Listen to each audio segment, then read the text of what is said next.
呢單嘢發生喺2025年10月9號，香港大埔區八仙嶺仙姑峰，有人虛報山火，結果警方出動咗陸空大規模搜救，花咗接近4個鐘頭，但最後證實根本無火。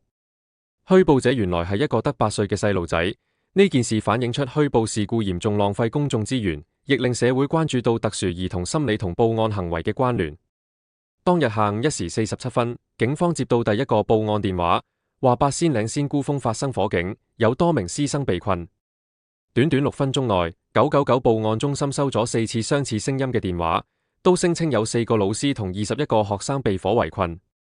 警察收到消息後，立即通知消防同政府飛行服務隊，調用3架直升機同大約20名消防員嚟支援，展開咗陸空搜救近4小時。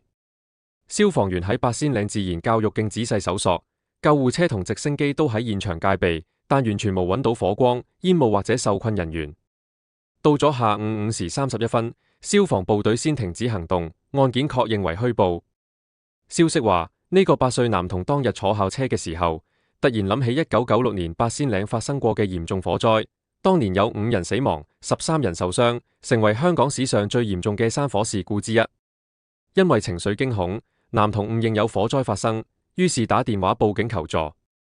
男童患有專注力不足過動症 （ADHD） 同埋自閉症，屬於特殊教育需要學生。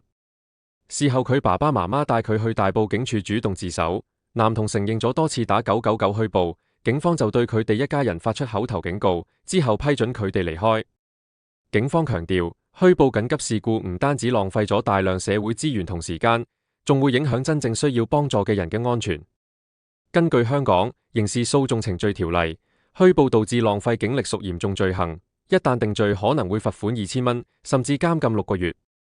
但因為該男童年齡未滿10歲，根據法例未需負刑責，警方此番處理主要係口頭警告。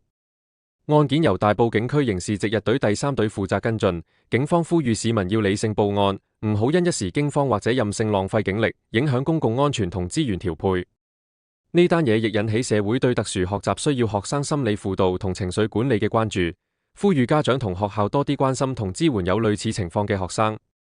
八仙嶺山火本身係香港嘅重要歷史悲劇，提醒大家山區防火同緊急救援嘅重要性。而今次嘅虛報事件，經過近4小時嘅大規模搜救，證明冇人受困，但投入嘅陸空力量非常巨大，警方同消防人員嘅付出值得大家尊重。大家都應該珍惜呢啲緊急服務人員，推動正確有效嘅報案文化。整件事喺社會引起廣泛討論，好多人關注警方點應付虛報帶嚟嘅挑戰，同時反思兒童心理健康與行為指導嘅重要性，反映出公共安全同家庭教育嘅複雜關係。